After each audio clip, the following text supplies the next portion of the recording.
Okay, chess kids, I've got a quick video for you here where we are going to talk about whether or not you should resign when you are down a lot of material. So this is an actual game that I played just a couple of weeks ago, and we are going to look at what happened here. So here is the opening.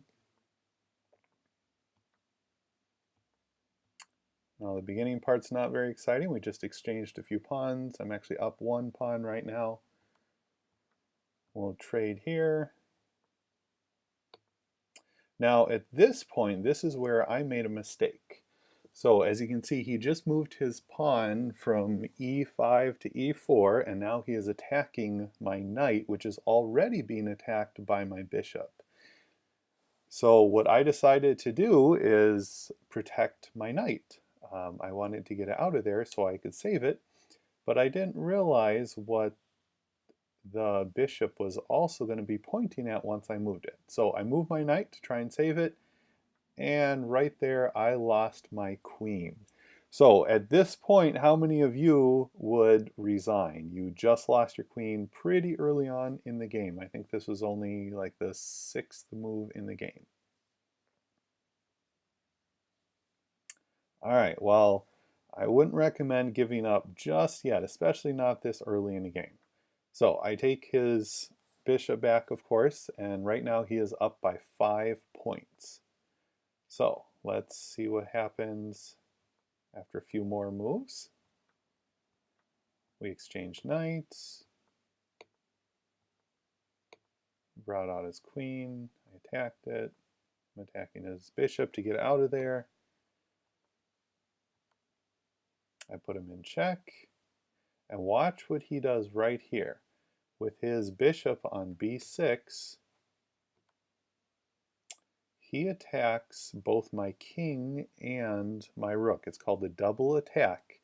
And because I have to get out of check, I do that, and look what happens. I lose my rook. So of course I take his bishop, and now he's up by 6 points.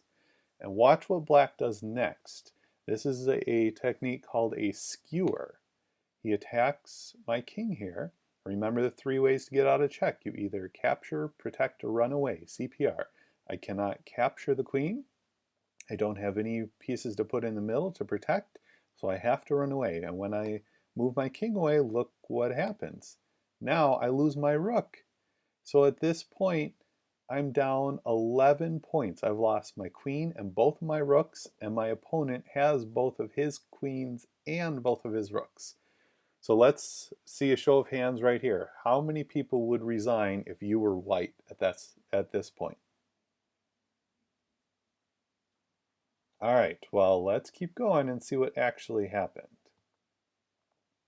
So I just won a pawn right there, but I'm still down by 10 points. Oh, now I'm back to down 11. We trade there. I'm still down 11 points. Now right here, I did a fork with my knight. I'm actually attacking both of his rooks. And this is where black actually made a mistake. Instead of just capturing my knight with this king, like he could have, because that knight is not protected, he decides to go put me in check instead. So sometimes putting your opponent in check is not always the best move. So now look at that. He just lost his rook. And of course he'll take my knight. But I'm still down by 9 points. Now right here, he just moved his rook to try and stop my pawn from promoting, but he forgot about my bishop, which was guarding that square. So now he lost his rook, but I'm still behind 4 points. Now he puts me in check because he doesn't want that pawn to promote. So then right here, I promote that pawn to a queen and put him in check. He takes my queen, but now he loses his. So now I am ahead by 4 points.